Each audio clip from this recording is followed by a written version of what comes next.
ẹ̀yin èèyàn mi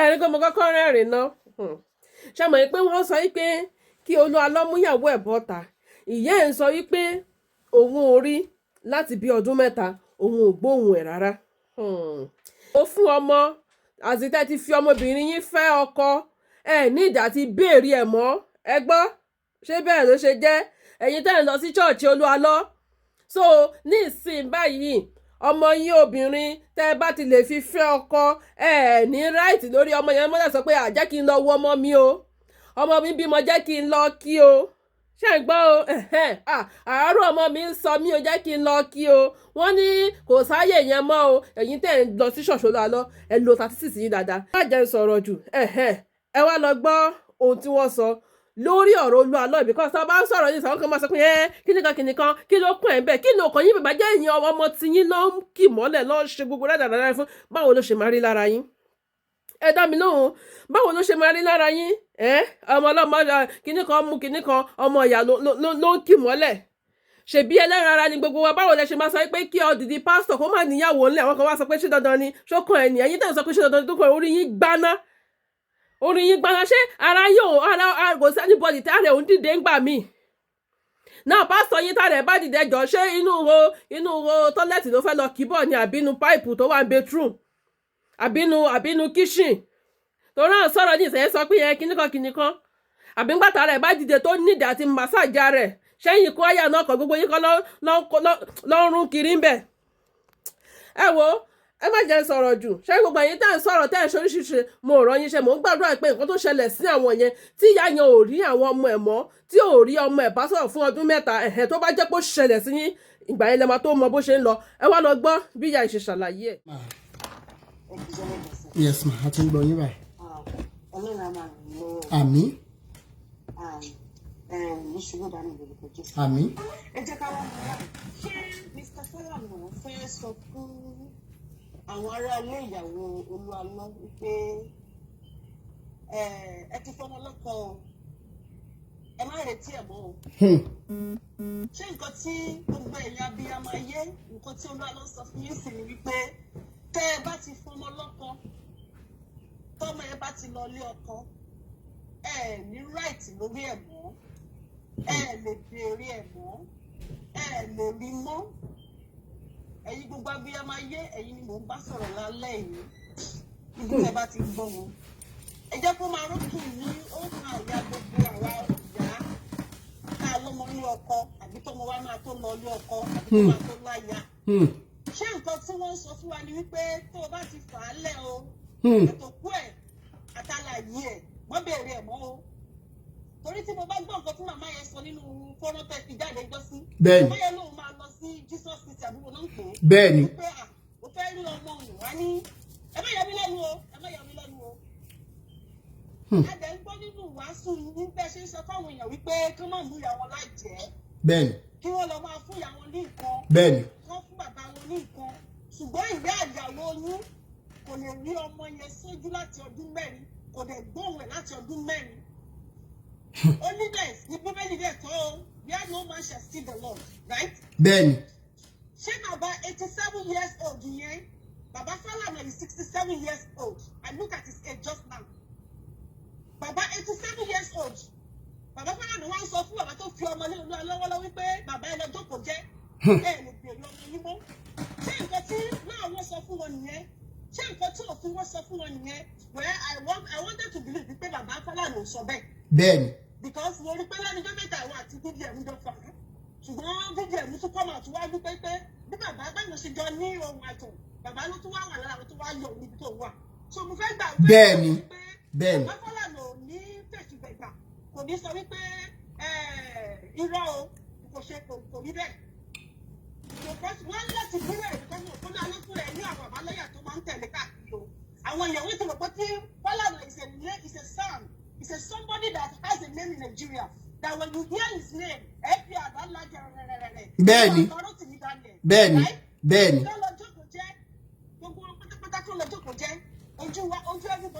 Ó ti là. Bẹ́ẹ̀ni mà. Obìnrin ò ní má ní problem gbogbo wa náà lọ́wọ́ ń bẹ̀. Àwọn àyà kọ́, àwọn bàbá ọkọ, àwọn fámìlì àwa ọ̀rẹ́ ọkọ alọ́wọ́ nù ọ̀rọ̀ yìí náà nígbà tí ẹlòmíì ò bá tí ì tètè ronú ní àwa la máa gbógun tì í. Ó bímọ fọmọ mi ó ṣe gbá ó ṣàwo mẹdíkálì àyẹ̀wò àárí oṣó tó ń fò lọ́sàn-án àárí àjẹ́ tó ń fò lóru àwọn ẹni ọlọ́sọ́dọ̀ àwọn pásítọ̀ tí wọn ò ríra wọn wọ́n wá ní ìyá kan ló wà ń bẹ̀ ẹ̀wọ̀n owó mà tó sọ̀rọ̀ lẹ́ẹ̀kan ó ní ẹnìkan sọ wípé ìyá ọkọ àbíyá ìyàwó àjẹ́ ni. Bẹ́ẹ̀ni. Because of that nígbà tó ọmọ yẹn sì wà ní gbogbogbò kò pa ọmọ yẹn jẹ o nígbà tó lọ ṣẹ́ oyún yẹn kò pa ọmọ yẹn jẹ o àwọn wọ̀nyí wá sọ pé àjẹ́ ni wọ́n oṣó ni wọ́n kìíní kan ni wọ́n má dọ́dọ̀ wọn mọ́ o ẹ̀wọ̀n lẹ́dì tó sọ̀rọ̀ nípa pásítọ̀ tó mú wá láti Amẹ́ríkà gbà yẹn ẹgbẹ́ nǹkan tí mo sọ. Bẹ́ẹ̀ni mà. Gbogbo ilé ẹ̀ka sọ pé ká má bẹ̀rù kò sí bẹ̀rù kankan rẹ̀ ó ti mú. Kò sí bẹ̀rù o. Gbogbo wa pátápátá ń sọ̀rọ̀ yìí bàbá àwọn òlò jẹ́ ká lọ sí skul. Bẹ́ẹ̀ni. Awólọ́wọ̀ ni gbogbo wa fi lọ sí skul. Wọ́n ti ń tẹ́kí ní ìbò àsábàkọ̀sọ̀ ọ̀nà ti jù tí mi ò bá ṣe mistake ní 1983 lákùrẹ́ tí wọ́n ń pariwo lẹ́nìkan tó ń pè ní Bọ́sẹ̀dé orí kọjá nígbà yẹn Àjàyí dìde ló bá Bọ́sẹ̀dé nígbà ní àsábàkọ̀s 83. Bẹ́ẹ̀ni. So kí gbogbo wọn lọ jókòó they have been doing all this nonsense. Nígbà tí the first time tẹ kọ́kọ́ jáde lórí ọ̀rọ̀ yẹn pé wọ́n ń wáyàwó Olu Alo tí bá jáde pé ẹkún gbọ́ ni kí bàbá yẹn tó wá sọ̀rọ̀ síta kí bàbá 87 years tó wá sọ̀rọ̀ síta ìgbà ilé ẹ̀kọ́ tí níyàwó ẹ̀ lẹ́gbàá fóònù pé màmá ẹ̀ má fi ètò wọn lásán fídíò kọ́ mo sọ fọ́kọ mi mo ní sọ́rí wọ́n tọwọ́ bọ̀ mí nìdí wọ́n tọwọ́ bọ̀ mí lábẹ́ wọ́n fọwọ́ gbé mi lọ́yọ̀jọ́ gbogbo yẹn ṣe ń jì náà wọ́n lọ lé fún mi ní tì gbogbo yẹn ṣe ń jì náà bọ̀ tìyàwó ẹ̀ ò ṣe ń jì náà náà. Bẹ́ẹ̀ni. Báwo ló ṣe fẹ́ dìde fún gbogbo the whole world when we are looking at all the men of God àwọn oníyàwó wọn náà ṣé wọn mọ ìyàwó Fọlànà ni ṣé Fọlànà wọ́n sọ pé àwọn family if the whole Nigeria is asking for his wife if Rotimi Daniel is asking for his wife tó bá náà lè gbé jáde ṣé àwọn family ìyàwó ẹ̀ ṣé wọn ò ní rẹ̀tì ṣe ọmọ wọn mọ́ gbogbo àwọn tó dẹ̀ ń fọ́lù ẹ̀ ṣé ẹ̀yin náà ti gbà láàbí ọ̀tọ̀ ọmọ yín bá ti lọ sílé ọkọ ẹ ṣe báyìí báyìí sí ṣé nǹkan tí wọ́n sọ nìyẹn ni àbí bóyá nǹkan tó ń pè ní defamation of character àwọn yìí I don't understand it bóyá wọn lọ pé afọ́ọ̀kù gbogbo ní gbogbo wa. Ó sú mi o. Gbogbo wa lè sùn síbì kan náà Ká kọrí síbì kan náà. Kí ló ń ṣe wọn gan-an? Ẹ máa gbowó ọmọ ìjọ máa gbọ́wọ́ fún òní lè lọ sí skul yẹn. Ẹ̀yin máa gbọ́rọ̀ lọ́wọ́ ẹ máa gbé àná tí ìwà ìwà ẹ sọ pé ẹni báwo ló ṣe fẹ́ tú nígbà tó pé táwọn bá gbé àná tí ìwà ìwà gbogbo ìránṣẹ́ Ọlọ́run yóò lè bá wọn lò àwọn nìkan ló máa fi wọ́n bá wọn lórí yẹn. Ẹ̀wá náà máa kúrò nínú ìgbèkùn wọn ò lè kúrò bẹ́ẹ̀ o ọ̀pọ̀lọpọ̀ wọn ti wọnú ìgbèkùn tí wọn ò lè kúrò. Ẹgbẹ́ nǹkan tí mo sọ. Bẹ́ẹ̀ni. Ọ̀pọ̀lọpọ̀ wọn ti wọ́n ní ìgbèkùn tí wọn ò lè kúrò náà. So ìlọ́nà tuntun yẹn pé àwọn la kọ́ ọ̀sẹ̀ ẹlòmíì ń wọ́yún ẹlòmíì ń wọ́kọ ẹlòmíì ní family problem tó yẹ kó fi ní tó yẹ ká lọ ṣe medically àwọn ìsọlẹ̀ sọ́dọ̀ wọn. Ìgbà yẹn wá ní pé ìyá kan ìyá ilé òkè kan ló wà níbi ọ̀rọ̀. Ẹgbẹ́ nǹkan tí mo sọ. Bẹ́ẹ̀ni. Nigeria president yìí sì wọ́n ní wọ́n tún ṣe àwọn náà sáàyè ọba rán lọ́ra yìí wípé wọn ò gbúdọ̀ televise anything about Burkina Faso. Bóyá ni wọ́n ti mọ̀ bóyá ni wọ́n mọ̀ pé wàhálà ẹ̀ṣẹ̀ bẹ̀rẹ̀ ni àwọn gbàlẹ̀ Yorùbá wọn tí ìmọ̀ ní ọgbọ́n ọmọdé tó ń dọ̀rọ̀ sí wọ́n sì ń bára wọn jà ó dìgbà tí àwọn Fúlàní yẹn bẹ̀rẹ̀ sí gbadé lórí kọ̀ọ̀kan nínú wọn ìgbà yẹn tó máa mọ̀ pé àwọn ti wọ wàhálà ṣé wọ́n sì ń jà pé Aláàfin kan gbá kan wọ́n ò tí ìmọ̀dé tó ń dọ̀rọ̀ sí gbogbo wọn àtàwọn tó pera wọn nínú religious leaders yẹn ṣé bó ṣe bí láyé náà tiẹ̀ nìyẹn tó bá jẹ́ pé each government títẹ̀ náà ilé ìbádẹ́bẹ̀ tẹ́lẹ̀ náà Ṣàgàrí tó bá jẹ́ pé Ṣàgàrí sọ wípé omi lásán ni màá ṣe omi bẹ́ẹ̀ mi ṣe wọ́n ṣe omi fún gbogbo Nàìjíríà ti níyànjú. Bẹ́ẹ̀ni. Tinubu bẹ́ẹ̀ kí Tinubu sọ pé èmi ò bá yín ṣe náà títí gbogbo Nàìjíríà nìkan lè. Ni mo fẹ́ ṣe wọ́n ṣe lọ́dún mẹ́rin bẹ́ẹ̀ ni. Wọ́n ṣe lọ́dún mẹ́rin kí tẹ̀lé ọ̀pọ̀ tó bá ṣe pé èmi ò ṣeré I just want to do one thing just take one thing that is wrong with Nigeria and do it. Nàìjíríà ti níyànjú náà láti 1980 ló ti pariwo austerity àbí ìṣàkóso ló ti pariwo austerity ni. Ẹni kì í ṣe ẹlẹ́sìn pé nǹkan máa ní ìgbà tí mo dé ní ordinary journey 99 lára ẹ̀wọ̀n ìjọ ọ̀rọ̀ ní kì í sì ní àwọn ọ̀nà sísọ. Àwọn tí wọ́n pọ̀ ṣe nígbà tí wọ́n sọ pé Bọ́lá àná ti ẹ̀dá sí mi mo ní yes game just started. Bẹ́ẹ̀ni. Game just started. Ẹbí kí ló ṣe ẹbí sílẹ̀ ọkọ mi wá sọ alóhùn ẹsẹ̀ kí náà yìí bí sílẹ̀ àkáǹtì wọ́n sẹ́ let everybody begin to see money out. Let everybody begin to see money out. Owó tá a fi máa ṣe tight yẹn let us see it out to you guys.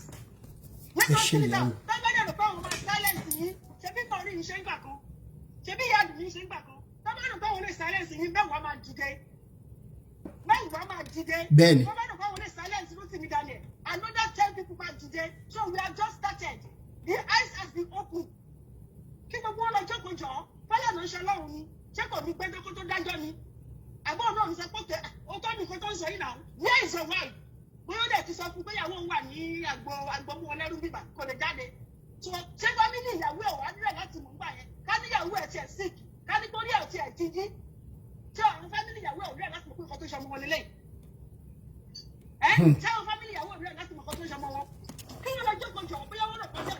ẹ ṣé mà. ó lọ sí island ó lọ sí báwọn ọmọ sáwọn ó ní bí wọ́n ṣe ń ṣe báwọn ìlú ìrà abẹ́rẹ́ ni wọ́n ní ìlú òfin náà wà ìlàkó ṣe Nàìjíríà náà. ẹ ṣé. wọ́n dẹ̀ sọ wọ́n lè dàbẹ̀ ní pé kínní first day kẹ́kẹ́ kọ́kọ́ jáde yẹn orí ẹ̀kọ́ ti ní pé ìyàwó gbà tó bẹ́ẹ̀ tó lóòótọ́ ni ìyàwó ẹ̀ wà. gbogbo àwọn tó ń tẹ̀lé káàkiri ọ̀tún wọn ò lè sọ kọ́kọ́ nípa ìyàwó ẹ̀ náà. they don't know ìgbà tó lọ́sọ̀ kú bàbá ẹ̀ ìgbà ẹ̀ lẹ́sọ̀ ní tùtù ló máa mú ìyàwó yẹn jáde. wọ́n parí òkú yẹn ní weekend ìfọlẹ́ weekend yẹn kọ́ lọ sí lákùrẹ́ àwọn lẹ́yìn kí wọ́n bẹ̀ tó bá pín kẹ́kẹ́ òníyàwó òun. wíwọ ṣe náà wọ́n ti gbé fún wọn jáde nínú church ẹjọ́ yẹn ni we were watching it online now. What is he talking about? Okay, obìnrin kan dìde pé òun ìyàwó Olu Alo. Yes now, obìnrin kan dìde tó lọ sọ fún wọn pé àmì ìyàwó ọmọ yìí màmá níyà òun sí ìyàwó ọmọ wọn òun náà wọ́n sọ nínú church wọn program kan tó ṣe lákùrẹ́ ń bẹ̀. obìnrin yẹn tó wọlé wá wọ́n disgrace woman yẹn jáde bẹ́ẹ̀ ni what are they talking about? Everybody is asking for your wife now because everybody want to associate mẹ́ obìnrin fẹ́ everybody fẹ́ now ẹ wá lu opportunity yẹn ẹ fi mess up life àwọn ọmọ ọlọ́mọ kí ló dé? ohun tí kálukú ọ̀bá lè gbà kó má fi lọ bá ní kejì náà tó bá jẹ́ pé lóòótọ́ níyàwó ẹ̀wọ̀ ọ̀kẹ́ ọmọ ẹ̀wọ̀ ọ̀kẹ́ tí o kó wọn pamọ́ o kó wọn mẹ́fà jẹ́ àtúnṣe eléyìí tá ló gba yín nìkó lọ́jọ́ ìlọrin nínú yín ibi ká ẹ̀fẹ́ kẹ́ ẹ dé lónìí wẹ́dọ̀ kẹ́ ẹ pàdé bẹ́ẹ̀ ẹ̀wọ̀n kó wọn mẹ́fà jẹ́ ẹ̀ kó wọn pamọ́ bóṣó really is that the way it's supposed to be ẹ̀yin ìránṣẹ́ Ọlọ́run gbogbo wọn dákẹ́ síbẹ̀ gbogbo wọn pátápátá látòkè wá àdúrà tí wọ́n ń gbà ní wípé kí àwọn fámìlì Ìyábọ̀ Òde kọ́ má rí ọmọ wọn mọ́ kí àdúrà yẹn kó lọ bá wọn náà kí àdúrà yẹn kó lọ bá àwọn ọmọ tí wọn náà tó ti wà nílé ọkọ àtàwọn tó wà lókè pátápátá àwọn tí wọn gbàgbé pé kí àwọn fámìlì ìyàwó yẹn ká má fojú kan wọn mọ́ káwọn náà gbà ládùúrà pé kó rí ẹ̀fọ́ wọn náà bẹ́ẹ̀ káwọn ọmọ táwọn bá ti lọ ilé ọkọ káwọn má fojú kan mọ́ káwọn gbà ládùúrà ẹni tó bá ti ń tọ́ àwọn ti lè gbà báwọn fún ọmọ ní kejì ẹ ẹnì kárí bí bíbélì bẹ́ẹ̀ ẹni ṣe pẹ́ gbọ́ngàn fún ẹ kíkọ́ àníyẹn mama yẹn wà ó down gbogbo tí lẹ́nu kan pẹ̀lú ìjẹta tó ń sunkún pé mama is down mama is this mama is that ṣé mama tí wọn náà lè down èyí dẹ̀ sọ ẹgbẹ́ mama yìí lọ Jerusalem ẹgbẹ́ mama yìí lọ sí bá ẹgbẹ́ mama yìí lọ sí kíníkan bọ̀yàwó ọtí yí kò ní rẹ̀ láti ṣe fún ọ̀nà prayer ti tiẹ̀ bàbá 87 years ò ti jáde lókè tó ti fà lé lọ́wọ́ ó ti fojú kan ọmọ yẹn láti ẹ̀yin ìránṣẹ́ Ọlọ́run ẹ̀dẹ̀ lẹ́yìn gbé mọ́tò bọ́ọ̀lù lè káàkiri ẹ̀yìn fún mọ́tò nígbà nígbà àwọn fámìlì ìyàwó yìí wọ̀ nípa ẹjẹ́ mọ̀ ìjọ tó gbà kankan bóyá wọ́n ti lò kán wípé kán mọ̀ jẹ́ pé àbí báyìí la ṣe ń sọ kò sí ìjọba tó bá ṣe yí ọ̀bọ̀dà àgbàdà ọ̀la ẹ ṣé ìyá mi thank you so much. kò sí problem.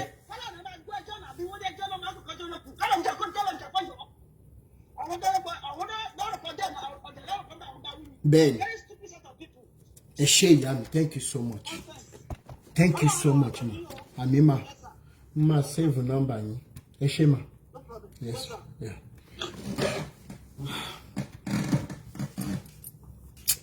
Okay, ẹ má ti jẹ́ sọ̀rọ̀ ẹ jẹ́ kí àwọn tó wà lókè sọ̀rọ̀ Tókunbọ̀ ṣáṣì no Olasco ẹ kálẹ́ gbogbo lé o. ẹ mọ̀ kálẹ̀. ẹ kú iṣẹ́ o brother Rotimi Ọlọ́run á máa kún yín lọ́wọ́. ẹ ṣé ẹ jẹ́ kí n sọ nǹkan kan at this time torí irú status uncle Fẹ́mi Fálànà there will be a benefit of doubt pé wọ́n mọ ohun tó ń ṣẹlẹ̀ mo fẹ́ gbà pé wọ́n mọ̀ ok mo fẹ́ gbà wípé wọ́n mọ̀ ìkan lára àwọn tó wà ní chambers wọn ló máa gbàṣẹ yẹn ẹ jẹ́ ká fi sílẹ̀ bẹ́ẹ̀ náà kó wà bẹ́ẹ̀ torí wípé níbi some years ago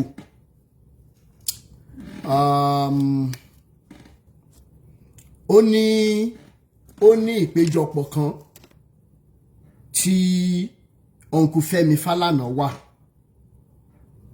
wọ́n wọ suit black in fact níjọ́ yẹn tí wọ́n ń sọ̀rọ̀ bí wọ́n ṣe jókòó sí ti chair lélẹ̀ he was actually making reference to the fact that Baba Adeboye is opening business centers he's not opening church nínú interview yẹn náà ti sọ̀rọ̀ pé ọmọ uncle Fẹlá pé àwọn ó sọ English báwọn ní do you teach your mi mọ iye ẹ̀yin tẹ́ ẹ rí interview yẹn I still have I think the video is still online now seeing a man like that in the society who could boldly call a spade a spade is yeah, celebration, thank you so much. His being around has not done anything apart from giving some of us say pé a ní aluta spirit lára látàyè UI. Okay, ẹ jẹ́ fún yín nìkan. Àpá tó wà níbi ọwọ́ mi, ìgò ni mo fi fọ́ láyé bóyá Fáyòṣe ni tí wàhálà ṣẹlẹ̀ láyé UI tá lọ sí VC Lodge lọ́dún náà lọ́hùn. Ọwọ́ la fi fọ́ ọjọ́ burúkú èṣù gbé mu mi. Brother Akeem Aluta ẹni tó bá mọ ní tí mo ń sọ ẹ̀, distance mi sí iṣẹ́ méjì kọ́ọ̀tì ni ò kìí ṣeré o.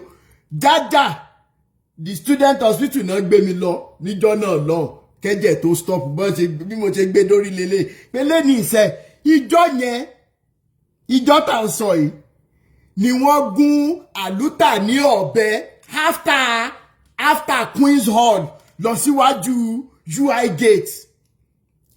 Ọjọ́ burúkú èṣù gbomi mu nígbà tán máa wé Aluta ní aṣọ dé Jaja manage wọn dé usage nígbà tí wọ́n máa ṣe scanning orí kidney wọn báyìí lọ́bẹ ti stop. Ẹni tọ́lọ́run ò bá tí ì ṣe tán tí ó kù wà láì kò sí tó lè ṣe. Kò sí tó lè ṣe. Ẹ gbàgbé bó ìṣẹ̀lẹ̀ Olasco inta sọ ni wípé bàbá Fẹ́mi Fálànà gangan ni foundation fàájà títí tèmi níbi tó fọ́n nídìí. Tá bá lè àwọn bàbá tó ń sọ̀rọ̀ báyìí sórí àwọn ọ̀dọ́ ti burú tá lè sọ̀rọ̀ síta ni. He called a spade a spade. Fídíò tí mo tún play fún yín sìn ibẹ̀ náà ti ń búramúramù pé sẹ́ intent pé ní church kò yẹ kó mọ̀ lọ báyìí. And it is not different from what we are doing. Àwa kan tún lọ further by saying that you pastors do not have right to disintegrate our homes any longer. We are tired of it. If you don't have messages again, ẹ palẹ̀mọ́ owó tẹ́ bá fi ti rí ẹ lọ dákun àti dáríjì yín. It is all about money. It is all about being power drawn. It is all about being stupid in the environment. Kẹ́ máa fagbára hàn. Kẹ́ máa fagbára hàn pẹ́yìn ni Ọlọ́run yín go lè ṣe nǹkan kan. Kó tó di pé dé level pé ń fi àwọn lọ́yà àti ọlọ́pàá dẹ́rù bà wọn tó ń sọ̀rọ̀ sókè. Inten sọ tẹ́lẹ̀ ni wípé ẹ lọ́nà nǹkan tó ní kẹ́ máa wa mọ́tò láì lépo. Ẹ lọ́nà nǹkan tó pé èèyàn scratch ojú yín lórí MB ojú ẹni yẹn dẹ̀fọ́ ní Nigeria pastoral job yìí náà ni. Ẹ lọ́nà nǹkan tó pé ńgbà tẹ́ fara kan báyìí ó dẹ̀ lóyún.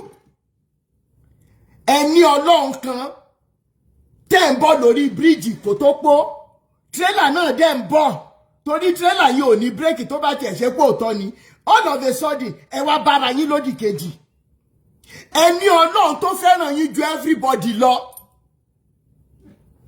tí ò gbọ́ nǹkan kan lẹ́nu anybody ibi tẹ́ gbé Nigeria Christianity dé nìyẹn. Irọ́ iná ni without foundation. Àwa ń sọ àwa gbé fàájà movement dìde wípé sẹ́ àsìkò tí tó ta máa béèrè lọ́wọ́ yín. Mo béèrè lọ́wọ́ ẹ̀yin onímọ̀nà water. Èmi ò lẹ́jọ́ kankan bá yàn rò.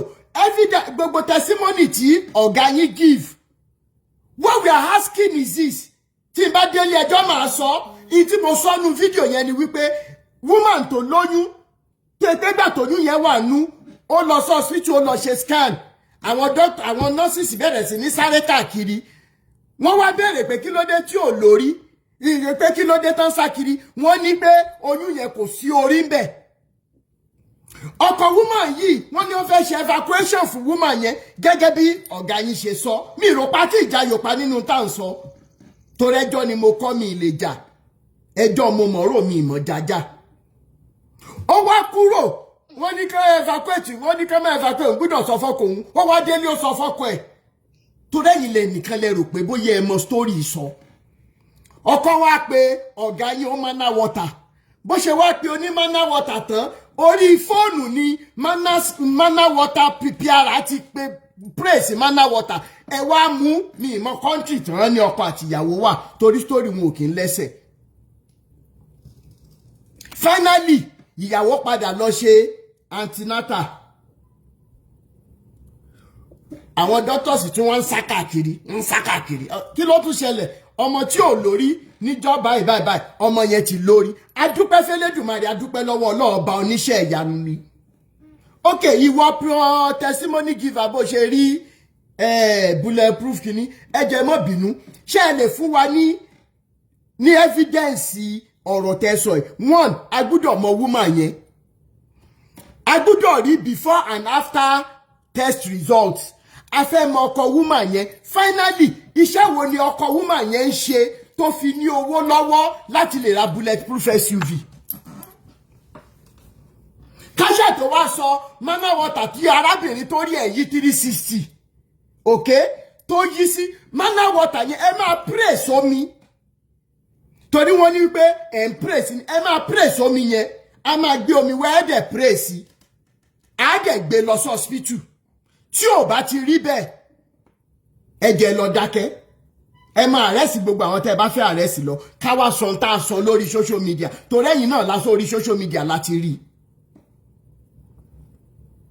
Arábìnrin tó dẹ̀ ń challenge yín ẹ tí ì rí nǹkan kan ṣe sọ̀rọ̀ ẹ̀ àtún post yẹn náà pé ẹjọ́ gbogbo sórí pé ọkùnrin bá yàn sùn láì má rí wàhálà wa ẹ fi wá sílẹ̀ pẹ̀lú bíbá sùn wa àwáyé wá ṣe nǹkan kan àtún nílè bára wa sùn easily kí ló dé ṣógun láyé ni ẹ fi wálẹ̀ pẹ̀lú sọ́kẹ̀tì wa ẹ má tún gbé ogun ayé wá sọ̀rọ̀ sọ́kẹ̀tì ẹni wọ́n sọ́kẹ̀tì ogun ayé wá wọlé ẹ̀ kí tí wọ́n fi ṣe yín ni. Arábìnrin yẹn tó yẹ kẹ́ ẹ lọ ánsà kwéré pé wọ́n lè rí nǹkan mọ́ kámpù wọ́n lè ṣe kíní kan tàbí headquarters yín ẹ lọ bá ẹ lọ jọ ṣàlàyé ká jáde tán ká wá wòran ẹ rí yẹn ṣe. Ok Fúnkẹ́ Àṣekú náà tún gbé àwọn nǹkan kan jáde ó dẹ̀ fi hàn gbogbo ayé ẹ rí nǹkan kan ṣe sí i. Kẹ́mọ̀ bá wa ṣàlàyé ẹgbẹ́ wọn lọ kóòtù kí wọ́n sọ wípé gbogbo chat yẹn kì í ṣẹ̀yìn lẹ́ni kí wọ́n prove yín right alleged ni. Báwọn náà dẹ̀ ṣe lórí péjì wa tó common jù ní allegedly àsọpẹ́ ṣe ṣùgbọ́n tẹ́ bá lórí ọ̀fẹ́ láti pè wá ẹ gbọ́rọ̀ ẹnu títí yín. In tó bá ti yẹ̀ lẹ́yìn yẹn tẹ́ bá ti dákẹ́ pé kìnnìkan allegedly la máa ń sọ lórí péjì wa.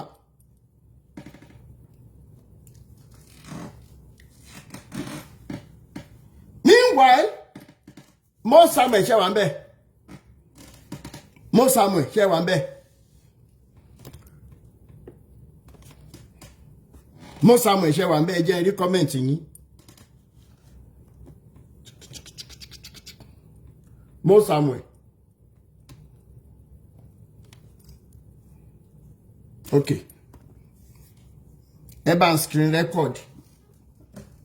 Ní bí ijọ́ mélòó kan sẹ́yìn à ń ṣe live video lọ́wọ́ a dẹ̀ ń sọ̀rọ̀ bí a ṣe fẹ́ rí ìyàbọ̀ ọ̀nà oríṣiríṣi à ń deliberate so wọ́n dẹ̀ sọ fún mi wípé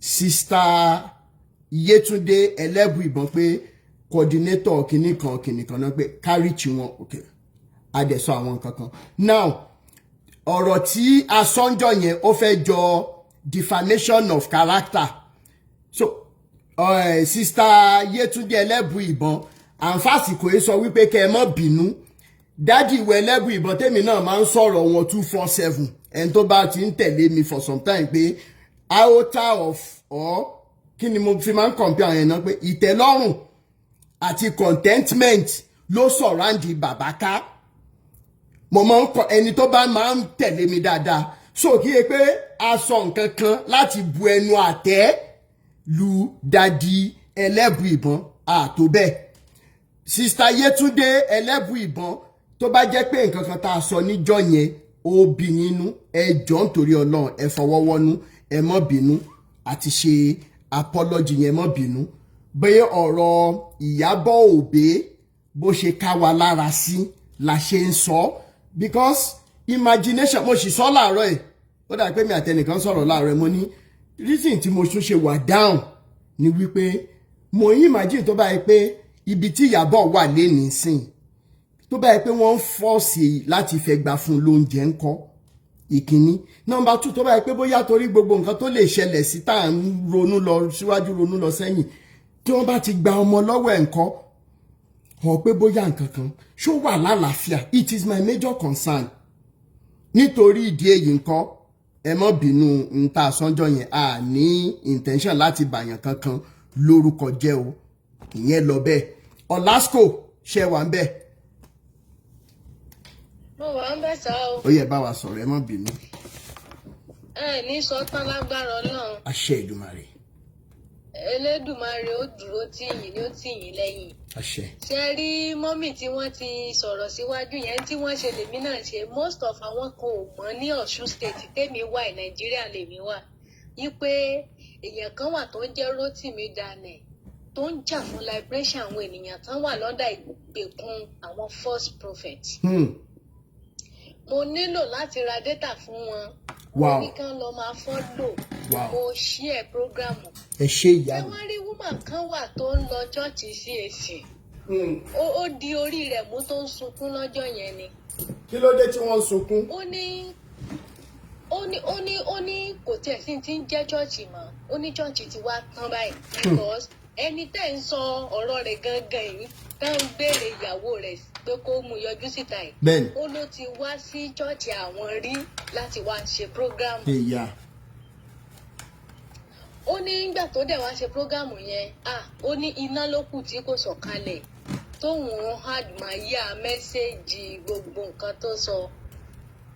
Nígbà tí mo wá sọ fún un pé kí n gbọ́ program broda Rótìmí ni kò lè rí ìyàwó wọn wọ́n béèrè pé ìyá ìyàwó wọn wọ́n sọ̀rọ̀ síta pé ọdún 4 ní táwọn ti gbóhùn ọmọ àwọn kan ìyá yẹn di ọwọ́ mórí ló bẹ̀rẹ̀ sí ní ké. chai. Ó ní sẹ́ni táwọn tóun fi gbàgbọ́ rọ̀mọ́tẹ́ pé òun ṣe bíi ọlọ́run kékeré. Sẹ́rí ìtí ò yí ọ̀pọ̀lọpọ̀ àwọn èèyàn ni ló pọ̀ gbogbo àwọn tí wọ́n wà ní abẹ́ èdè tán lọ kóra wọn sí ló pọ̀.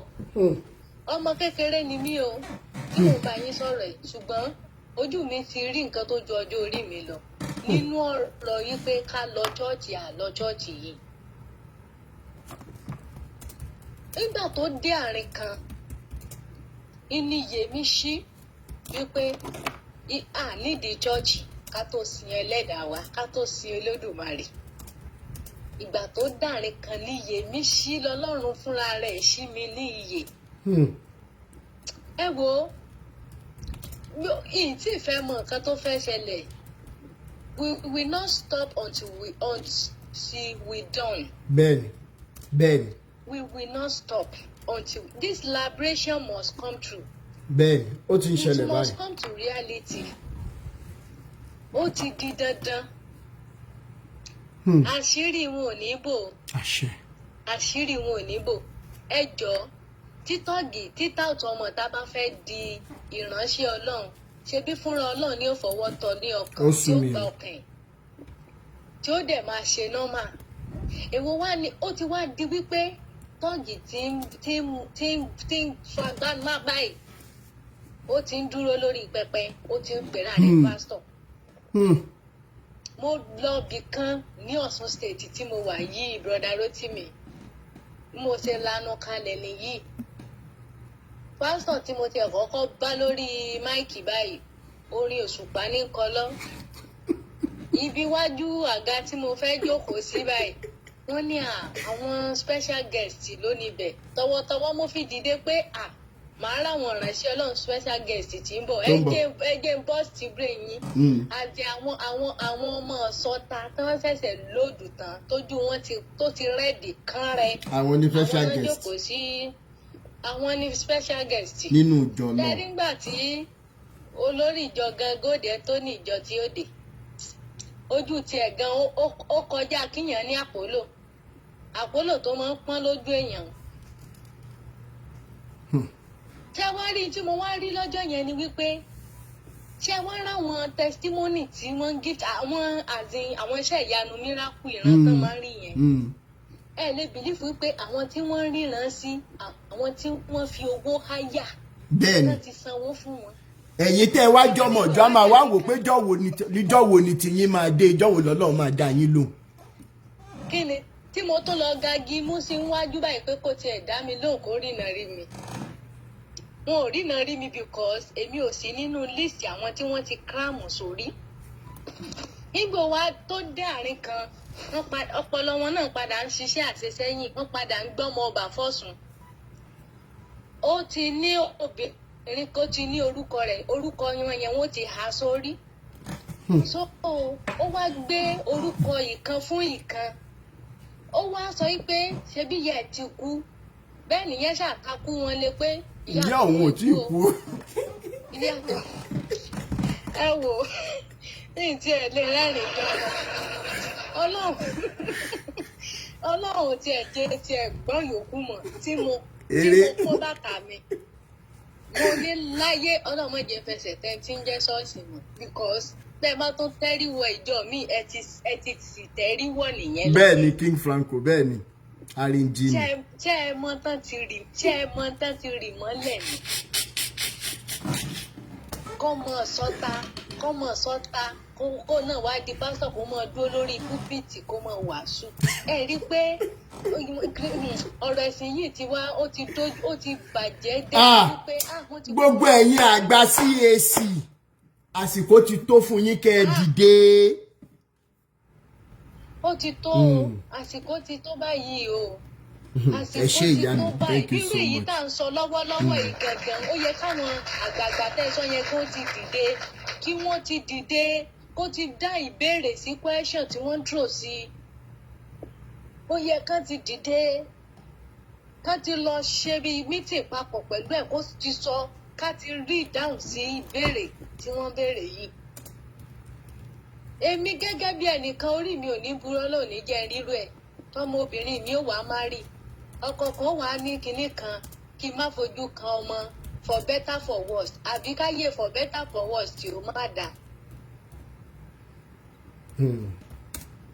Lọ́mọ tẹ́mi jíṣẹ́ jíyà lé lórí kí n má gbóhùn rẹ̀ kí n má fojú kan. Èmi náà sọ pé mo fẹ́ gbé matrasi wálé ọkọ ọmọ mi pé mo fẹ́ lọ mọ̀ sùn bẹ́ẹ̀ àní kí n sáti máa gbà láàfíà rẹ̀ kí n ti máa gbá láàfíà rẹ̀ kí n ti máa gbúrò rẹ̀ dáadáa. Ipò wo ni ìyá yẹn fẹ́ wà látọdún 4? A ti ẹ̀ ń gbọ́ pé ìyá gan wà lọ́sítù báyìí kọ́ lọ́n ṣàánú. Wọ́n kò sí gbogbo nǹkan ni ó ti develop lára ìyá kí là ń sọ what are we talking about? Ọmọ lára ìyá ni kí là ń sọ yìí? Wọ́n gbọ́dọ̀ dáhùn ìbéèrè sí ìbéèrè tí wọ́n béèrè o. Ibi tí ìyàwó àtọmọ bá wà a fẹ́ mọ̀. This liberation must come to reality. Bẹ́ẹ̀ni. We need this liberation. Àwọn èèyàn ti wà ní ìgbèkùn. Brother Rotimi, wọ́n pọ̀ tó jẹ́ pé wọ́n lé ní billions. Mo dẹ̀ mọ̀ wípé Elédùmarè ó tú wọn sílẹ̀ ojú wọn là. Iye wọn ó ṣí. Wọ́n sì jáde kúrò nínú ìgbèkùn tí wọ́n wà. Bẹ́ẹ̀ni, ẹ ṣé ìyá mi, wọ́n á jáde.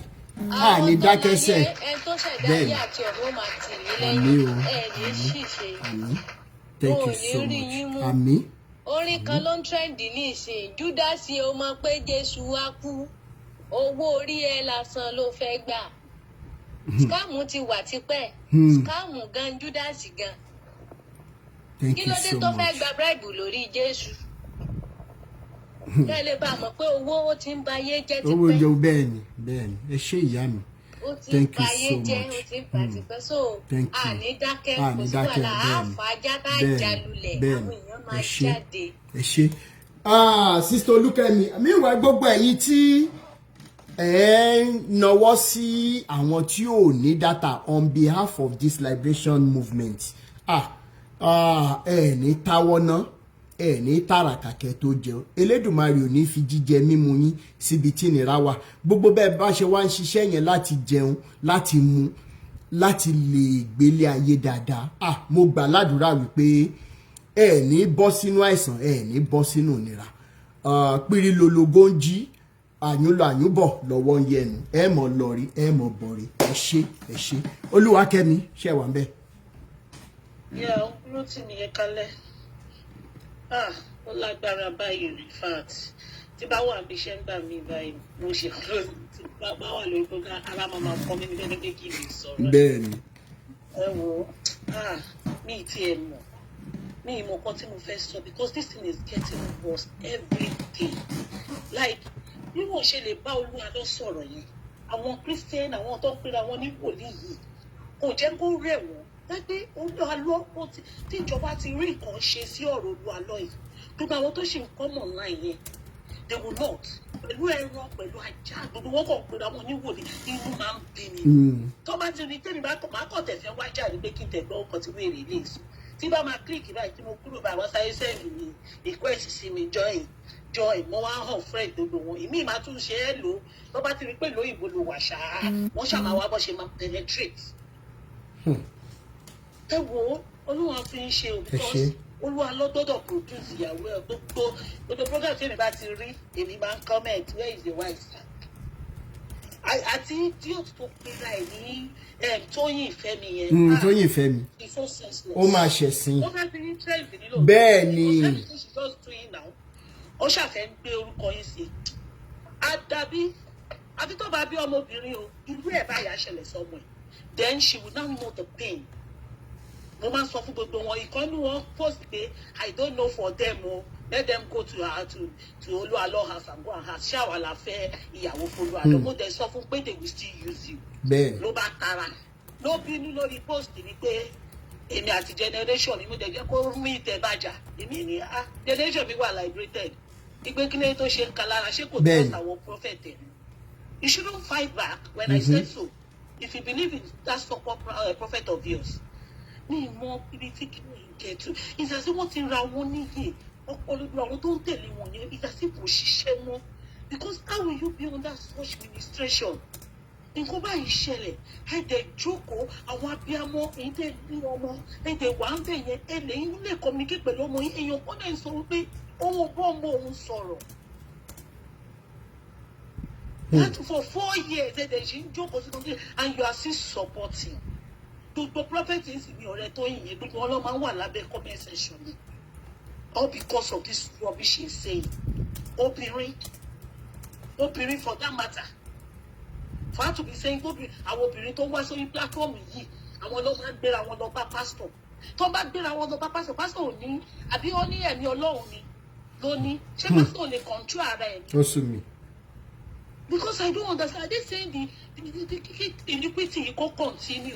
The pastor and then the pastor is the one to control himself. Ṣé ẹ gbọ́ nǹkan tí eléyìí tó pe rẹ̀ bóyá pastor or prophet Nasri wípé ẹnìkan ló lógun òkè ńgbà téèyàn bá lógun I don't understand o please gbogbo ẹ̀yin èèyàn gbogbo ẹ̀yin pastor ẹ̀ tún gbọ́ ilé the same pastor Nasri ló sọ bàbá AK-47 sọ wípé arábìnrin tó allege wípé bàbá Ezekiah kọwọ́ bọ̀ lábẹ́ wípé lady yẹn pé bóyá bàbá ẹ̀ ti ṣe bóyá lady yẹn ló wá. How can I run to Jesus for whatever might have happened to me through somebody that maybe I didn't even know the person did? Tí orúkọ Jésù through pastor yín ò lè gbà mí là ó tún dákógun ayé mi ni. Now this time around Pastor Nasri or Prophet Nasri sọ wípé Ìyábọ̀ ló lógun. Bẹ́ẹ̀ni pé kí TikTok voice ló yẹ ká lè máa sọ ní ọlọ́run TikTok yìí. I wish there is voice note kí wọ́n máa draw voice note torí gbogbo wọn yẹn I don't know. Mo tún rí yẹn lé ní báyìí inú kan bí mo ti di èèyàn burúkú níbi iṣẹ́ àmọ́ ti ń pè yín ní kinní antichrist wọ́n ṣe ń pè mí bí àwọn tí wọ́n tó jẹ́ Nàìjíríà nílùú òyìnbó for that matter. Ẹ máa wá síbi iṣẹ́ mi máa ń bá wọn jà ní tó bá ti táìta máa ṣiṣẹ́ já ṣiṣẹ́ láràárọ̀ báyìí wá kọ́kọ́ máa ṣe rababababa ẹsẹ̀ nínú kí máa ọ̀gbẹ́ni àjọ wá ṣiṣẹ́ kí ẹ̀yìn ni ó yá which one are you doing? Mo tó gbàdúrà àwọn náà méṣù lèmi mo ní kí n tó kúrò nílé mo ti fọwọ́ mi lórí Ọlọ́run mo ti tún lọ lémi o jẹ́ kí àánú ẹ̀ àti orí ọ̀fẹ́ kó bá mi lọ o simple and láti ìgbà tí mo ti stop àti máa lọ church níwájú Ọlọ́run ìfọkànbalẹ̀ ni. Ní mo ní fọkànbalẹ̀ mi lálàkàlà mọ́, and I am happy. Like mo mọ̀ bọ́ máa wà lórí program yìí, so many, even one of my sister in America, silent person ni kò kí ń sọ̀rọ̀. Àwọn ilé ìgbó mọ̀ tó bá níyàn gbọ́nà nínú iṣẹ́ ìránṣẹ́ kó tó lè bọ́ lọ́wọ́ Olúkọ̀yà. She used to follow your program very well. I know she will be. Àwọn èèyàn kì í sọ̀rọ̀, she does not need strength àti màròjọ́. Gbogbo kìíní la máa ń discuss. And I'm happy. 2 of my friends have joined. I have liberated them, bring them into the... Ẹ wo eléyìí tá ń sọ lálẹ́ ìsìn yìí. Tá a bá ròbí tó ti ń disturb ọmọ ẹ̀ pé ẹ má lọ follow àwọn fàájà movement o, antichrist ni wọn o. Okay, à ń sọ̀rọ̀ ìfẹ́ nísìnyí tí wọn ò ever sọ rí ní church yín wípé kọ́mọ yín mọ tọ́jú yín. Ṣé ẹ ṣe rí wa as antichrist ẹ̀yin òbí? No now. Mo tún wá mú lọ sí another category fún ọkọ mi gbà tí mo wọlé. Mo ní I'm from a polygamous family. Ìyàwó mẹ́rin ni dáàdì mi fẹ́. Ṣé ẹ mọ̀ pé wọ́n ṣe jẹ́ mẹ́rin yẹn nínú ilé tó ń bá fẹ́ dáná? Ṣé gbọ́ mi sà? Ìyá mi ló máa dáná yẹn. Á pe ìyàwó kékeré, ìwọ lọ ta wá, eléyìí lọ ṣe báyìí wá, eléyìí lọ ṣe báyìí. Á dẹ̀ máa dáná yẹn nínú ilé. Gbogbo wa lájọ máa jẹ oúnjẹ, kò sí bẹ́ẹ̀ nìkan ló ń jẹ oúnjẹ tiẹ̀ lọ́jọ́ tó bá ní ìyálé kan poison ìyàwó. We live in love. Mo máa sọ pé mi ìrírí, mọ̀mísí mi sọ fún mi pé ìyàwó dáàdì mi last wife, mọ̀mísí mi ló lọ fẹ́, dáàdì mi náà ń láìkẹ́, Ìlàjẹ làwa ti wá o, Ìlàjẹ dẹ̀ mọ̀ pé wọ́n gba nonsense, tó bá máa tolé wọn wá tolé wọn ni.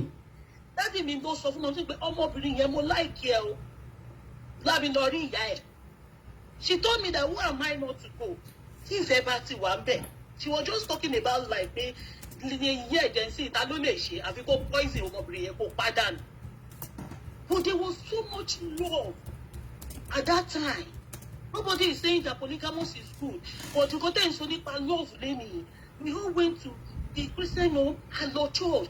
You cannot know pé mom sí mi ló kọ́ ló bí gbogbo àwọn ọmọ tó kù. My mommy died. Mom sọ pé àwa mẹ́ta péré ni mom sí mi bí mo lọ mú aṣọ. Àwọn ẹ̀gbọ́n mi tó kù ń bá mi jà láì. Ipe ìyá tó tọ́ gbogbo wa dàgbà yìí. Àjọ máa wọ aṣọ yẹn ìwọ ní kọ́kọ́ nìyẹn ẹ̀bí. That is how they call love. Adẹ̀ ń lọ church, adẹ̀ ń dé. Gba ẹni kí wọ́n ṣe lọ́ọ̀fù lọ́lọ́ kí ló kọ́ Zion wọ́n jẹ kọ́ lọ church tó bá ti rí ìrànwọ́ wọn ti ṣe wọn ò ní ṣiṣẹ́ pé wọ́n ṣiṣẹ́ fún ẹ. Tó bá ti gbé mi wọn yẹn tó bá ti gbé tó after church gbogbo wọn mọ̀ sí kò sẹ́ni tó ń ṣe èèyàn kan. That is where we were going. Ẹ ṣe ìyá mi. Tàtẹ́mi náà sọ ní gbogbo church yìí èmi náà bẹ̀rẹ̀ sí gbogbo family mi àzàjẹ́. MFM mo lọ ọkọ̀ mi lọ sí MFM gbogbo àwọn ẹ̀gbọ́n ẹ̀ kò lè jó oúnjẹ àwọn ẹ̀gbọ́n ẹ̀. He could not eat any of his sister's food. Èmi máa ma sọ pé ṣáà tí ẹ fẹ́ pa ẹ ni because I married him. Mo máa ní ṣé ó fẹ́ pa ẹ ni. Tó bá ti lọ sọ́dọ̀ àìtí a máa sọ pé bá mi tẹ̀lé àìtí mi wọnú kíṣìnì kan tó bó oúnjẹ fún òun. Can you imagine? Mo máa ní láti tẹ̀lé àìtí ẹ̀ ọmọ ìyá ẹ̀ ọmọ bàbá ẹ̀ wọnú kitchen because one pastor have told you that there are forces. Ẹ ṣe ìyá mi. We will go back to the drawing board. We will go back. We will go back.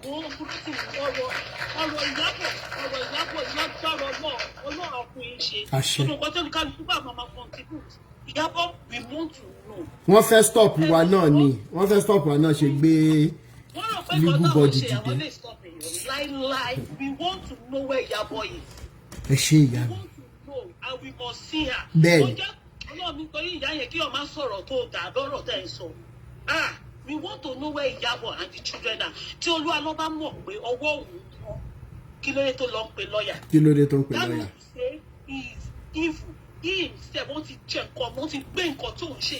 Ọlọ́run ti gbé mi. Ọlọ́run á dẹ̀ tú àṣírí wọn láti òkè. Thank you so much. Gbogbo àwọn pásítọ̀ yẹn, wọn ò ní ríre ṣe lórúkọ ní. Gbogbo àwọn ọmọ wọn gan, wọ́n máa jẹnu ìyà yìí. Lágbára náà, wọ́n ṣe ń lo àwọn ọmọ ọlọ́mọ náà, wọ́n á lo àwọn ọmọ tiwọn náà. Tẹ́gbẹ́ wọ̀ nílé sọ̀rọ̀ síta, ẹkún tẹ́gbẹ́ máa sún títí ráyéráyé. Ẹkún tẹ́gbẹ́ wọ̀ nílé sùn síta tó máa bá wọn fà. Lágbára náà, ọlọ́run máa ń sọ. Àṣẹ wa. Fúnde gbá bàbá. Àṣẹ wa, àṣẹ wa. Thank you so much. Rachel.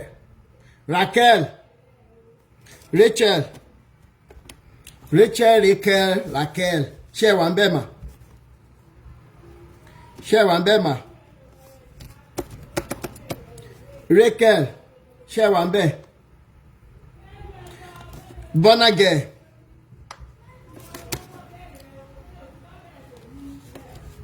Uncle Rotimi. Ìyá mi dáadáa. Well done, well done, well done, well. Anik fashion, like Kelly. I've always say you give me this kind of joy. Anytime you hit them, I'm serious. God bless you. Back to back, I share the marriage. God will keep you. Amen. God will increase you beyond all fronts, beyond Amen. even your imagination. Beyond, because even this project, Olu Alo project, well, as in the way those saying ballet gone the way tí Olukoya ṣe kọ́kọ́ jáde pẹ̀lú Olukoya, and you should as in we pray for a global disgrace for these guys. And gbàdúrà pé kọ́lọ́run kó disgrace wọn globally. And really, ó rò pé it's child's play. He feels that it's child's play. But really, it's no more. It's not child's play anymore.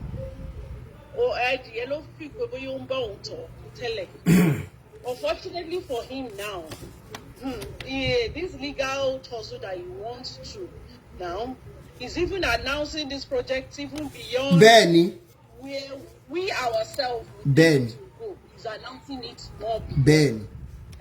Lágbára Ọlọ́run, really, gbogbo àṣírí wọn máa tú. There is this Baba confirm or whatever that was watching this man, this very useless. I'm sure he's not an old man, open his gray hair, a very useless man. Still supporting. Ṣé òun lè gbé ọmọ ẹ̀ lè lọ marry yín? Kó o marry ọmọ ẹ̀ for 4 years. Kó o dẹ̀ dákẹ́ kí ọkùnrin kan máa fọwọ́ lálẹ̀ fún ẹ pé kán má bí ẹ nǹkan. Ta ló wọ́n fún ẹ lọ́mọ does not mean that wọ́n ta ọmọ fún ẹ pé wọ́n ò ní béèrè ẹ̀wọ̀n láyé. Moreover, what will cost you to just do us a video or talk to let the daughter talk to her mother and the family? So ojú yẹn lọ ni. Is it more than that you feel that you can gag us with Falana? Oh my goodness. Olu Alo, bóyá àìkàwé ẹ̀. Kò tún wá lólúmọ̀ràn gidi. Kò láwọn olólùmọ̀ràn gidi. Ó dàbẹ́ and àwọn olówó di olúmọ̀ràn tó ní gan oúnjẹ làwọn yẹn ń wá ló fẹ́ jẹ lọ́wọ́ ẹ̀ owó tó ti kí lórúkọ àwọn nǹkan táwọn yẹn fẹ́ jẹ lọ́wọ́ ẹ̀ nì. But unfortunately for you, not only Christians are interested in this project, the Muslims are interested in this project. The Ishashe people are interested in this project. This woman Iyabo is not Omo Etike. Isha Omo Alangba. We are asking for a whole woman with our meta. Our meta. Alalubarika meta. You can't account for them. Adìyẹ lásán àti pẹ́pẹ́yẹ wọ́n ń bímọ. Ọmọ wọn kó sí gọ́tà gan-an. Wọ́n pariwo kiri, wọ́n jà kóró. Wípé ẹgbà mi ẹ ọmọ mi ẹ wá bá mi gate ọmọ mi. Ẹ wá bá mi. Nílùú òyìnbó ní Arizona nígbà mo ti ríbi tí wọ́n ti ń ṣí kíní sókèwé àbí kíní tí wọ́n fi máa ń bo títì yẹn tí wọ́n ṣí nítorí pẹ́pẹ́yẹ nítorí water goose tí wọ́n. Nítorí pẹ́pẹ́yẹ, yes. Bẹ́ẹ̀ not to rí fídíò yẹn just because of a dog, let alone a human being and 3 boys. Olu Alo ò ní wò tán. Kò ní wò tán, bẹ́ẹ̀. Ò ní wò tán. I'm serious. We dey gallant lórí project yìí. A wà bíbà yìí. A dúró sí ẹ lọ́rùn, ó ti gbọ́dọ̀ mì. Dúró sí bẹ̀rù sí. You swallow person. Ó ti gbọ́dọ̀ mì. There is no more lè ní sinmi mọ́. Unfortunately, I just pray that this project will unfortunately this project, not only that I pray, I'm looking at this project is gonna cause a big turnaround, and it's gonna create a whole lot of awareness beyond what we are seeing. It's gonna create awareness as all these men, evil men in Castle, they are all liars. They are all evil. They are all criminals in Castle. All of them. So this project is going to open more people's more eyes. Uncle Rotimi, God bless you. I'm Thank serious. you so much. Me, mom, wish it would be I wish I'm so blessed to just really to spoil you beyond Kiloruko, but I pray that Mo máa yọ̀ sí yín lọ́rùn, ẹ má worry. Will reward the work of your hand. Kí lẹ sọ? Mo máa yọ̀ sí yín lọ́rùn létẹ̀, ẹ má worry. You will bless the work of your hand. We keep you. He will grant gbogbo nǹkan tó jẹ́ tó máa múnú yín dùn lọ́nà máa bring to fruition in your life. Lágbára Èdùmàrè. And please, we need to start probably maybe it's a GoFundMe. I don't know how we need to start down because ó fẹ́ ṣe journey. Ben. No, we gallant. We no go anywhere. We are here. Liberation fún gbogbo wa ni fáwọn ọmọ wa. Ben. One for all. All for one. One for all. So we are all in this. We die here. Ben. Ibi la ma kú sí. Olu Alo, ó ní òótọ́. Ìwọ ló pé ṣonṣo o. Ìwọ ló pé ṣonṣo wà dé rí ṣonṣo yẹn báyìí. Gbogbo àwọn tó ń bá ẹ ṣe gbogbo ògùn máa tètè lọ sábẹ́ èèyàn mélòó tó fẹ́ sábà ògùn sí báyìí. Tètè máa lọ sá lọ. We dey here, we gallant, we no go anywhere. A wà lẹ́nu ẹ̀. Ìwọ gan wàá sọ pé o wà tó yìí. Thank you, Uncle Rotimi. Thank you so much. Thank you so much. Yeah. Ẹ jọ̀ọ́ gbogbo àwa tí mo gbé wá sókè máa bẹ̀ wá máa fi títóbi Ọlọ́run bẹ̀ wá torí wípé mo fẹ́ lọ ṣí àgànràndì kí n lọ wọnú ilé kí n lọ òbínú ilé ṣe rí pé biribiri lójú rí bọ̀bọ̀lá ẹ mọ̀ pé tójú tí ìyẹn lápárò fi ń ṣe kíni ká tó lọ gbéra dì pé kò sí nǹkan kan sẹ́ẹ̀ gallant la wà bí ìbọn kò yé yín ẹ jọ̀ọ́ máa fún wa ní 2 minutes ká fi sọ̀rọ̀ sódà máa lè sáré lọ ṣe ohun tí mo fẹ́ ṣe torí iṣẹ́ tó ti fẹ́ bẹ̀rẹ̀ lọ́la ni wọ́n là níṣẹ́ ṣùgbọ́n kékeré tá a ní ká rọ lọ ṣe torí ìyá Ìbàdàn gbúdọ̀ jẹun àwọn ọmọ Ìbàdàn gbúdọ̀ jẹun àwọn tèkó àwọn tàbẹ́kúta àwọn tògùn wọ́n gbúdọ̀ jẹun ṣe gbọ́. So the first person tí màá kọ́kọ́ gbé wọlé Lọ́lát ẹ máa bá sáré bá wa hàn mí 2 minutes tó bá ti ń pé 2 minutes màmá cut tí bá ti pàtẹ́wọ́ ẹ̀ mọ̀ pé mo ti fẹ́ cut nìyẹn Lọ́lát ó yá. Hello, Ekale, sir. Ekale, everybody. Ekale. So basically, I mean, if I take too much of our time, more like I'm sharing a testimony worldwide because I've been a victim of all these pastors. Even my mom, she died of brain tumor like 12 years ago, and she was asked to go for a surgery, but our pastor said she shouldn't go for that surgery. Pastor, wo ló ní kí wọ́n má lọ yẹn náà? Church KNS in Moti. Chai. So she was manipulated or brainwashed into not going for that surgery. So she passed away. So me myself, my family, because only Yakoto coming introduced the Siwangba many years was pastor in Ibadan. She manipulated me to the point where to come and upload the picture of mommy sorry WhatsApp status in me pay mommy me body. So later on kilo shele. Later I say you know what it's possible. Ọjọ́ ìwọ̀n á fi picture mọ́mí mi sórí lórí fóònù mi after 2 months. Ó wá ní kí yọ kúrò. Mo ní onímíláyé mi ní yọ kúrò. Wá ní òun kàn ń ṣeré ní kí ní kọ̀tún nìkan bẹ́yẹn. Ṣó ti ẹyin sà? Then family mi wọnú àárín wòlíì kí ànẹ́sì ni. Ní ọdún tó kọjá, I lost my sister last year January. So I was so depressed, I was broken, I was down, I was just lost. Then this pastor managed to get into my life. Ṣó ẹyin sà? Ọjọ́ yẹn mo kọ̀ láàlá àti kọ́ sọ̀rọ̀ kan lórí platform yìí wọ́n nígbà táwọn ti yẹra fún àwọn pastors yìí ní àlákàlà ti lórí gbogbo nínú ayé àwọn. I will testify that thing is very true. Since I walked away from this pastor sir àlákàlà kíní kan ṣẹlẹ̀ ó ṣe kíní ó dẹ̀ stop nínú ayé because I realized that they themselves manipulate our bad dreams to make us have bad dreams so that àwọn lè máa sáré máa bá wọn máa sáré máa tọ̀ wọn wá kó lè máa gbọ́ owó lọ́wọ́ wa. Bẹ́ẹ̀ni. I want people to buy 250, 300, 200 because they know that we are abroad. Lọ́wọ́ wa sà. Pásítọ̀ yìí dẹ̀ wọ́n náà láburúkú yẹn mo sá tọ̀ lọ. Ó ní kí a máa gbàdúrà lọ́jọ́ yẹn sà. Ó ní kí wọ́n lò máa print picture mi. Ó dẹ̀ print picture mi. Ó wá ní kí n ṣe video call. Nínú video call tó ti ń gbàdúrà fún mi, ó dẹ̀ ń fi nǹkan black kan pa fọ́tò mi. Sà láti ìgbà yẹn ni èmi dẹ̀ ti sọnù. Kí lorúkọ pásítọ̀ yẹn? Kí ànẹ́sì ni sà. Kí lorúkọ ẹ̀? Ọjọ́ kan ní bàtà kọ́ mi kí ló tẹ̀ ń jẹ́ náà Samson ló ń jẹ́ sà. Samson Sango ló wà sà.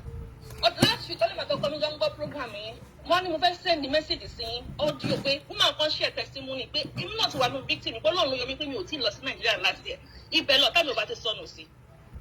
tó yẹ yín sà ó dẹ̀ fi nǹkan kan papọ̀ orí picture mi láti gbà yín báyìí mo kàn rí pé mo kàn bẹ̀rẹ̀ sí fall in love pẹ̀lú ẹ̀ láti orí fóònù mi. ara mi wá ọkọ mi tí mo fi sílé gan mi ò lọ́ọ̀gù ẹ̀ bẹ́ẹ̀ yẹn wọ́n bẹ̀rẹ̀ sí gbọ̀n ó dẹ̀ pé ó di pé ìfẹ́ òjijì jẹ́ pé mi ò tí ìfẹ́ yẹn ti wá. ó wá ní pé mo dẹ̀ rán pásítọ̀ yìí lọ sí Jordan last year. Ben, sir, this is a testimony I'm sharing to the world for people to wake up.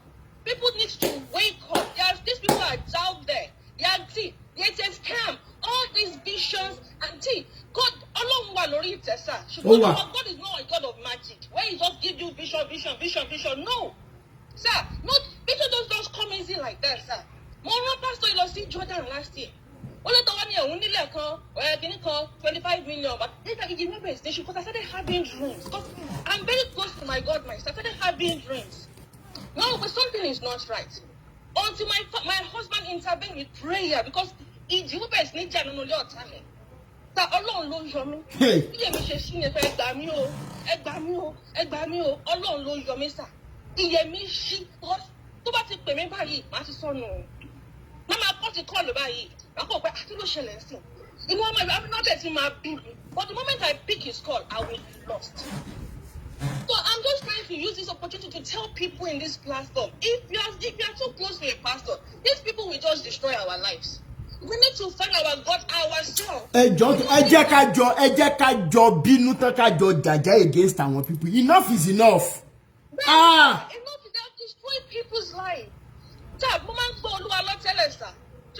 It's been more than a year I stopped listening to his program. And the reason is that I was listening to his program one day. I'm going to share testimony.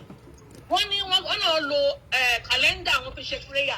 I want to go calendar, Olu Alo picture one bed. I'm going to stick that around on knee. So, and I felt Olu Alo was meant to tell them, no, don't use my people as a point of prayer. Direct them straight to God, not to yourself. So I realized that it was directing people to himself, not to God. People like that. People like come and worship rather than worship God. That is where people are getting lost. We need to differentiate a pastor and God himself, not pastor. So I stopped watching these people because they direct people to them. People see them as God. They don't see God as God anymore. They see these people as God. That is where we are getting lost. Thank you so much. Oh, wonderful testimony. Thank you so much.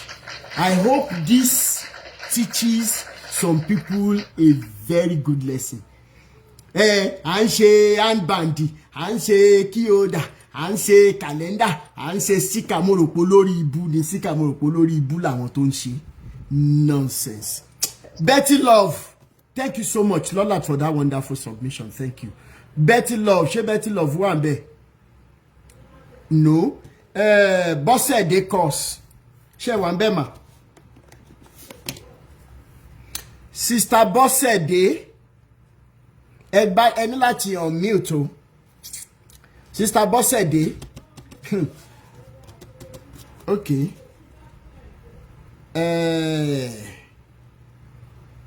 Sàlàkọ́ di méjì ṣé wà ńbẹ̀ sà?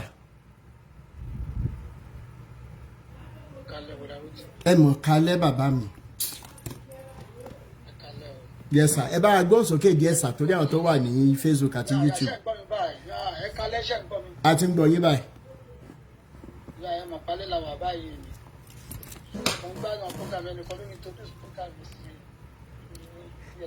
Ṣé ẹ lo Bluetooth ni àbí earpiece? Earpiece wà létí mi. Earpiece ẹnu yín jìnnà síbi tí kíní earpiece wà gbọ́ yín lórí Facebook àti YouTube. Báyìí nǹkan jẹ́ ń gbọ́ mi. Ó bẹ́tà báyìí sà. Mo ti gbé sẹ́nu báyìí. Mo ti máa ń gbọ́ wọn program yín láàrin bí last week yẹn gbogbo ẹ̀ mò ń follow. Okay sà. So nípa àwọn pastor tẹ̀wá sọ ẹnìkan ti máa ń sọ program yín fún mi tí mo ti máa ń wọ̀ wọn ìtẹ́ ti cut. So ìgbà tí wọ́n ń gbọ́ ti pastor yìí so mo tà ti ń tẹ́ndẹ̀ fọ́ọ̀hún yàn ṣàmì tẹ̀wọ̀n pé ó wà popular àwọn ló ní rédíò ó ní gbá ó ní gbogbo ẹ̀. Bẹ́ẹ̀ni. Mo wá ń ṣàlàyé ohun kọ̀ọ̀kan fọ́ọ̀hún yàn pọ́n sọ̀rọ̀ nípa ìyàwó ẹni yẹn. Wọ́n tó ń sọ̀rọ̀ nípa ìyàwó ẹ̀ tẹ̀lẹ̀ ló ní rédíò pé ọ̀nà dánilógún nǹkan bẹ́ẹ̀ gbà kan. Mo wá ní wọn kò sọ̀rọ̀ nípa ìyàwó ẹ̀ náà. But lẹ́yìn tí mo tún wá wà live tí mo tún wá rí tẹ́tí wá sọ pé wọ́n tún lọ ń pe lọ́ọ̀yà.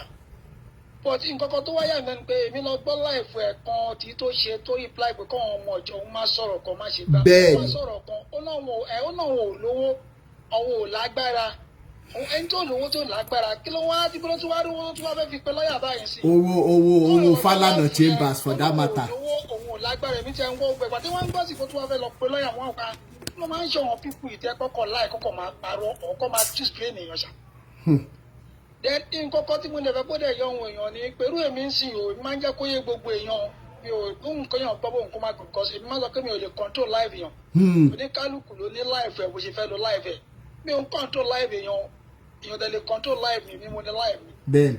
bóun kan èèyàn gbọ́ bóun kan máa gbọ́ mú gbogbo àwọn èèyàn tó wà níbà yẹn sí àlọ́ close to 700. kò sí nǹkan kan tó ń jẹ́ àdúrà náà scar mo máa ń sọ everywhere ni even kí pásítọ̀ wá wá gbà bá sọ pé scam làdúrà fàdúrà lẹ̀ lọ ní plan ìwọ gan ní plan ló fi ń gbowó lọ́wọ́ yàn náà. gbogbo àwọn ẹni tẹ́rí tó ń gbowó lọ́wọ́ wọn yẹn gbogbo àwọn pásítọ̀ yẹn náà wọ́n ní plan ni náà ẹ̀wọ̀n sì yàn tó ń pè ní pásítọ̀ tó pe Jésù tó dẹ̀ ń lo dúdú ṣẹ́ni pé ó ní plan ni tóun náà bá ní plan nǹkan tó ń plan yẹn ò ní work. bẹ́ẹ̀ni.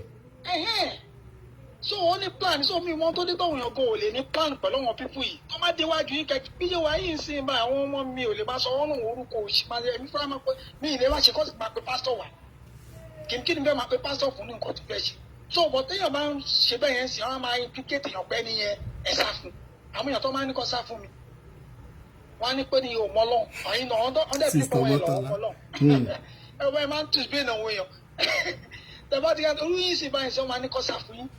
Antichrist ni mí tẹ́lẹ̀ alára àwọn tó pè mí l'Antichrist ara àwọn tó pè mí l'Antichrist ó ti gbẹ́jọ́ ẹ̀wà bá mi. ṣe ti ní ṣe wáyé máa ń ṣe nìyẹn wọ́n máa tọ àwọn èèyàn á tún ìbéèrè wọn wọ́n sọ fún wọn pé ọkọ sá fún wọn ẹni bọ̀ wọ́n mọ̀ pé àwọn ẹni yẹn ti fẹ́ tú wọn láṣìírí wọ́n mọ̀ pé àwọn ẹni yẹn ti ń jáṣẹ́ wọn sọ̀rọ̀ tó bá ti rí pọ́n ọdẹ mọ̀ pé ọ̀tọ̀ báyẹn ti wà báyìí ẹni yẹn ti gbọ́n bẹ́ẹ̀ ni èyí ti gbọ́n kò ṣe kọ́ tí mo tún máa rí pọ̀ láwọn èèyàn ni pé religions kò lè jẹ́ kóhun èèyàn dá lè ronú. àwọn èèyàn lè dá ronú bẹ́ẹ̀ ni. yá àwọn èèyàn lè dá ronú bọ́dà ó ti mẹ́mẹ́ ìkúrọ̀ fún yín that's the problem tí wọ́n máa gbé nǹkan wá bá mi báyìí máa kọ́ lè dárò fún ẹra mi so tí tó bá ti wọ́n rí àwọn náà ń lo brain wọ́n dẹ̀ tún lo ọ̀nà méjì náà wọ́n máa lo ọpọlọ wọ́n máa lo ti bible so tó máa rí pé wọ́n yìí náà tó yẹ kó fẹ́ bá ta tó máa rí pé eléyìí wise àwọn gan máa ń mọ̀ èèyàn tó gbọ́n so tó bá yẹ ti mọ̀ pé ọ̀bọ̀n yẹn á máa cut ẹni yẹn fún wọn pé ẹ̀sà fèlè there's nothing like pé nǹkan tó ń pè ìyẹn máa gbọ́ Yorùbá gan ìwúre ni Yorùbá máa ń sọ Yorùbá òun sọ pé bí à nǹkan pípé èèyàn kọ́ lè máa sọ fún mi sí gbàdá fún mi màá ní wọ́n kọ́ ló máa fún gbàdá fún mi èmi ni máa plan bóyá máa dá fúnra mi náà tí kọ́ ló máa sọ fún mi pé ẹ̀ máa rí ṣe báyìí ẹlòmíràn pé kọ́ ló ń jẹ́ kó òun jẹjẹ máa wà pé sọ́wọ́n ló máa bò báyìí jẹ fún ẹ wọ́n ló máa wá bóyá máa lọ jẹun fúnra ẹ̀ náà wọ́n ló máa wá nǹkan tó máa ṣe tó máa lọ fi wá oúnjẹ fún rẹ̀ kì í ṣe pé Ọlọ́run ló máa respect kó máa and then most of religion wọ́n jẹ́ kó wọn máa gbé responsibility wọn sórí Ọlọ́run. ṣé bàbá mi. ọlọ́wọ́ èèyàn responsibility wọn ọmọ ọmọ gbé sórí Ọlọ́run responsibility kan jẹ́ kó mọ̀ púpọ̀ fún ayẹyẹ yẹ kó ló yẹ kó ṣe wàá lọ máa gbé sórí ẹlòmíì bẹ́ẹ̀ ni ó rebete ẹ má bínú sista Títí ọ̀ya ẹ sáré gòkè sista Títí ṣe wà ń bẹ̀ sista Títí thank you so much brother Salako Dúrójayé sista Títí yes ma ẹ mọ̀ kálẹ̀ ìyá mi. àkúṣe di ohun gbogbo atótó ni àwa náà ń gbọ́ o fún mi ní parọ́ fún yín ẹ jẹ́ ká fa dìmọ́là yìí ẹ jẹ́ ká fa já o. bẹ́ẹ̀ni. pásítọ̀ Olu Alo ẹ jẹ́ ká fa já o kò gbọ́dọ̀ mú jẹ o ibikíbi tí o bá ti hùn kó mọ lọ́ọ̀yà kó mọ gbogbo lọ́ọ̀yà àgbáyé ẹ jẹ́ ká fa já fún un bí fẹ́ ká relent pẹ̀lú ẹ̀ ṣe wà pẹ̀lú mi sá. bẹ́ẹ̀ni. ẹ jẹ́ ká fà á já pẹ̀lú ẹ máa rí kọ́mẹ̀ntì mi a máa fà á já pẹ̀lú ẹ ní. bẹ́ẹ̀ni.